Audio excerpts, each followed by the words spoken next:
बिस्मिल्लाहिर्रहमानिर्रहीम। ये ईमेल आया है मौलाना निज़ामुद्दीन साहब, कर्नाटका में इमामत करते हैं। इन्होंने लिखा है, मैं मस्जिद में इमामत करता हूँ 2 साल से। मेरी हर हरकत पे लोगों की नज़र रहती है, मैं क्या करूँ?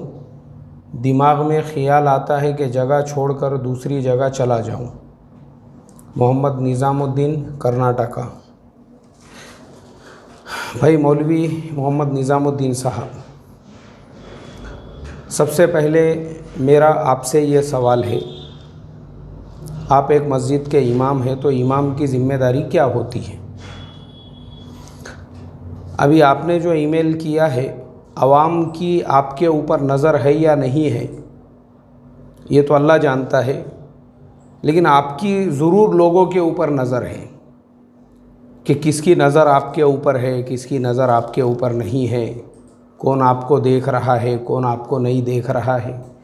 कैसा है, ये सारी जो चीज़ें पैदा होती है 2 वजह से, एक तो सेंसिटिविटी की वजह से और दूसरे निगेटिविटी की वजह से।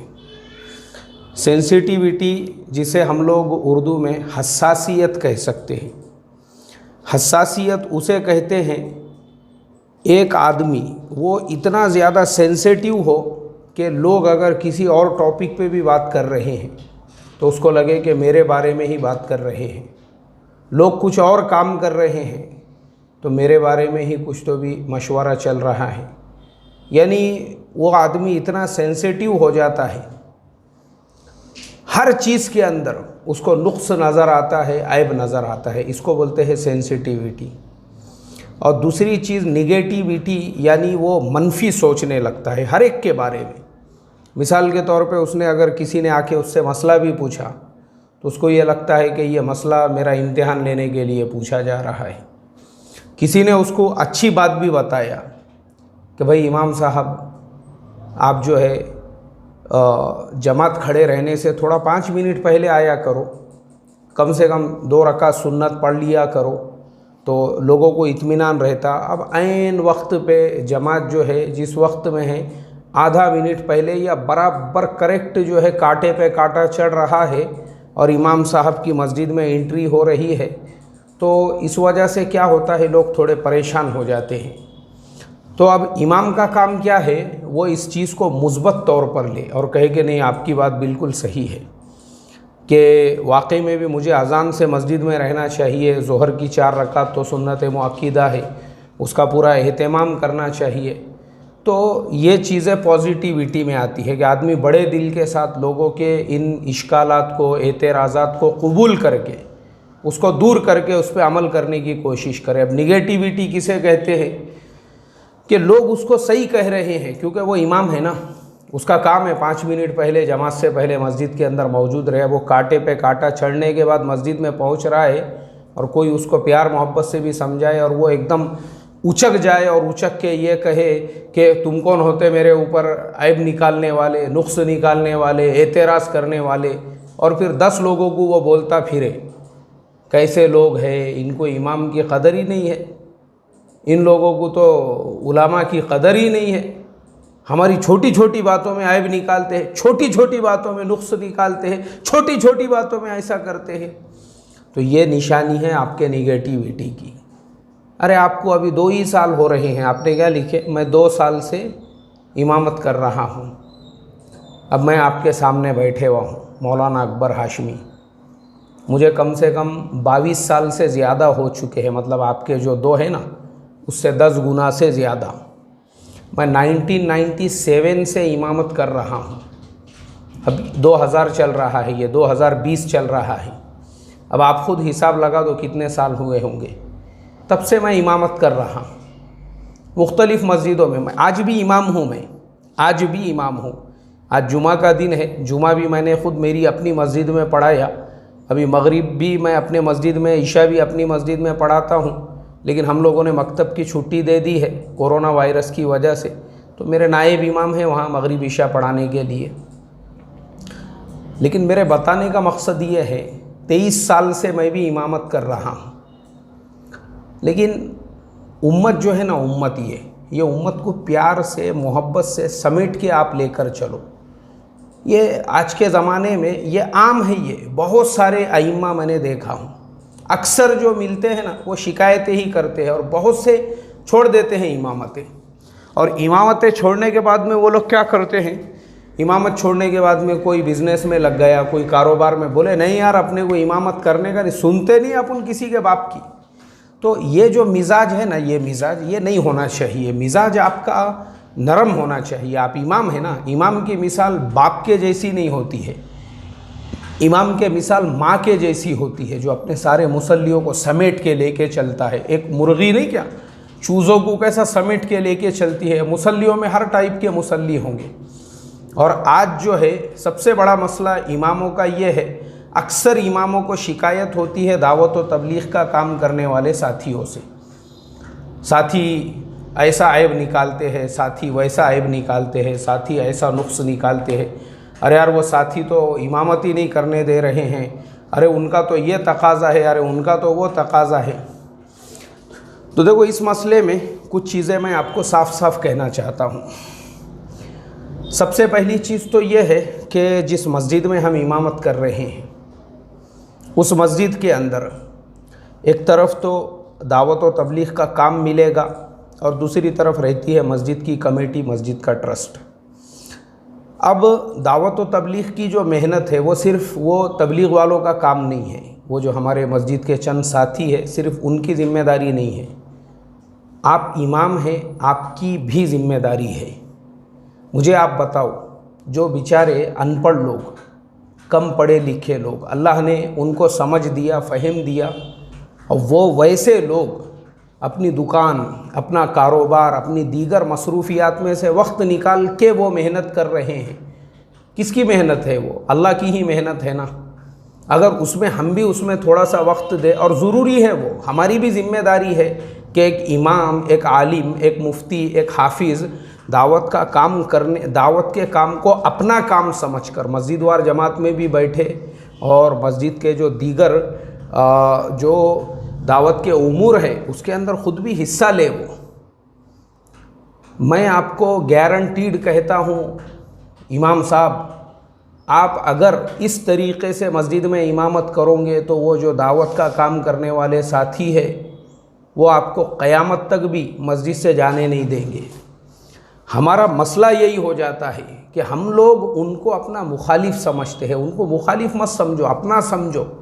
और उनकी जो हरकतें हैं, मान लो कोई आपकी गीबत कर रहा है, कोई आपके पीठ पीछे बुराई कर रहा है, चलो मैं आपको बताता हूँ।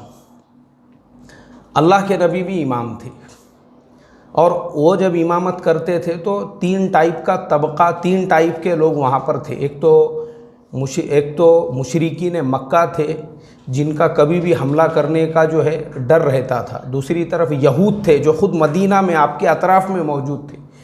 और तीसरे मुनाफिकीन थे जो सुबह से शाम तक आपके साथ उठते बैठते थे और पीठ पीछे जाके आपके ख़िलाफ़ में साजिशें करते थे। ऐसे तबके में अल्लाह के नबी ने इमामत की। उसके बावजूद अल्लाह के नबी ने सबको संभाला, सबको संभाल के लेकर चले। अब मुझे आप बताओ, अब हमारे जो तबलीग के काम करने वाले जो साथी हैं उतने कट्टर और उतने शिद्दत पसंद तो नहीं होंगे, क्योंकि आप इनकी पुरानी ज़िंदगी देखो। ये जितने भी आज आपको आपके मस्जिद में आपके साथ काम करते हुए नज़र आएंगे, इनकी पिछली ज़िंदगी आप देखो। इनमें से कोई जुए के अड्डे से उठकर दीन की लाइन में आया हुआ आपको मिलेगा, कोई शराब के अड्डे से आया हुआ मिलेगा, कोई आपको बाज़ार से आया हुआ मिलेगा, कोई किस लाइन से, कोई किस लाइन से, क्योंकि वो पैदाइशी वली नहीं थे, पैदाइशी वो दीनदार नहीं थे। वो बेचारे सब अलग अलग लाइनों से अल्लाह ने दावत की इस मुबारक मेहनत की बरकत से उनको इस काम से जोड़ा, तो माशाल्लाह आज उनके चेहरों पे दाढ़ियाँ आ गई, उनके सरों पे टोपियाँ आ गई, ज़िंदगियाँ बदल गई उनकी। तो वो जो साथी है आप उनको समेट के लेकर चलो, प्यार से, मोहब्बत से, इकराम से, अखलाक से।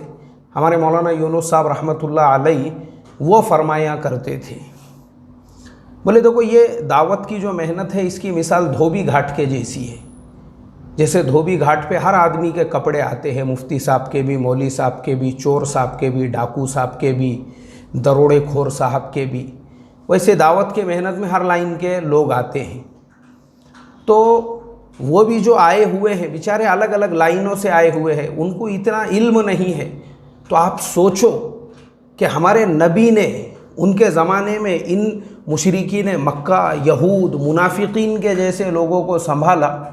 ये बेचारे अपने सादे सिंपल साथी है बेचारे, हम उनको नहीं संभाल सकते। और मुझे ख़ुद मौलाना की ये बात याद है, मौलाना यूनुस साहब रहमतुल्लाह अलैह की। मैं ख़ुद प्रेजेंट था, उस मजलिस में बैठा हुआ था।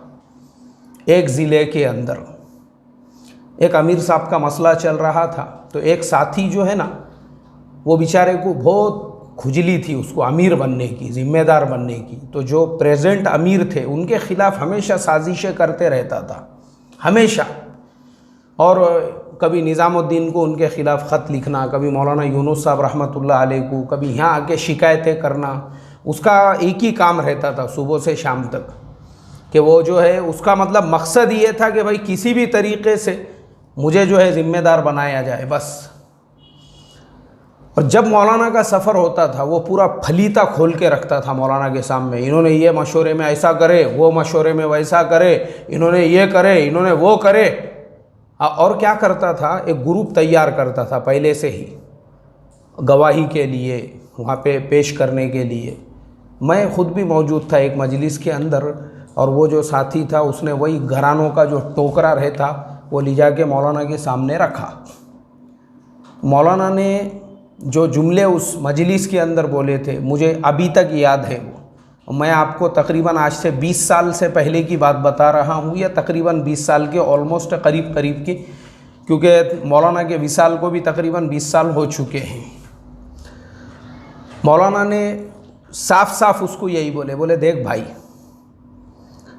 एक तो ये काम है, काम अगर करना है ना तो इसी नहज पे आपको करना पड़ेगा। पहली चीज़ तो ये है। दूसरी चीज़, अल्लाह के नबी ने अब्दुल्ला इब्ने उबई जो मुनाफिकीन का सरदार था उसके जैसों को निभा के लेकर चले। ये अमीर तुम्हारा उतना बुरा तो होगा नहीं, उतने आयब उतने नुक्स तो होंगे नहीं इसके अंदर। तो जब अल्लाह के नबी उसको निभा सकते थे, तुम एक अमीर को नहीं निभा सकते। ये आखिरी जुमला मौलाना का, बस इतना ही फरमाया। फिर मौलाना ने बोले बस आपकी मर्ज़ी देखो। तो हमारे इमाम साहब, मैं यही बताना चाह रहा हूँ, बेचारे ये आम जो साथी है इनको इतना फ़हम नहीं है, इनको इतना इल्म नहीं है। लेकिन आप अगर उनको अपना समझ के समेट के लेकर चलोगे, अपना समझो उनको, उनकी वजह से बहुत से मस्जिदों के इमाम इमामतें छोड़ देते और बाद में इमामत की लाइन को भी लगते नहीं। मैं भी एक इमाम हूँ, मैं वही बता रहा हूँ आपको। मेरे को 23 साल से ज़्यादा हो गए इमामत कर रहा हूँ मैं, आज भी इमाम हूँ मैं मस्जिद का। मैंने नहीं छोड़ा इमामत। और मैंने ऐसे डेंजर साथी देखे हुआ हूँ, ऐसे ख़तरनाक आप तो सोच भी नहीं सकते। मैंने तो ऐसे मशवरे देखे हुआ हूँ, मारा मारी के मशवरे। देखेंगे आपने कभी वैसा मशवरा? नहीं, मैंने देखा हूँ, मैं खुद बैठा हूँ, मर मत दे बोखंडी दे दन बोल के उसकी कंबर पे मशवरे में चल रहा है ये सब। उठ दे लात दे उसके आंग पे, दन बोल के उसके कंबर पे लात, बोकांडी पे लात। ऐसे मशवरे हम बैठे, वैसे मशवरों के अंदर मारा मारी, बुक्या, पंचिंग, जंपिंग। ऐसा लग रहा है जैसा मशवरा नहीं है, वो कबड्डी का अखाड़ा है WWF का। वैसे मशवरों में हम बैठे, छोड़े नहीं हमने, ना हमने तबलीग का काम छोड़े और ना ही हमने इमामत छोड़े। क्यों? हमको मालूम है जो लड़ने वाले भी जो है बेचारे, थोड़ा सा पीछे जाएंगे 2-5 साल पहले तो समझ में आएगा वो आए कहाँ से, वो पहले किस माहौल में रहते थे। तो इसके लिए इमाम साहब, मेरी आपसे दरख्वास्त है, दिल बड़े करने का, अपने उम्मत को समेट के लेकर चलो। आप इमाम हैं, यही साथियों को इकराम के साथ, प्यार के साथ, मोहब्बत के साथ और मस्जिद के आमाल में जम कर और जुड़ कर आप लेकर चलोगे ना, तो यही साथी आपकी जूतियाँ सीधी करेंगे, जूतियाँ। किसी में फिर मजाल और हिम्मत नहीं होगी आपको इमामत से निकाल सके। तो इसके लिए मेरी आपसे दरख्वास्त है, दावत का काम या आम साथियों का नहीं, हमारा अपना भी है।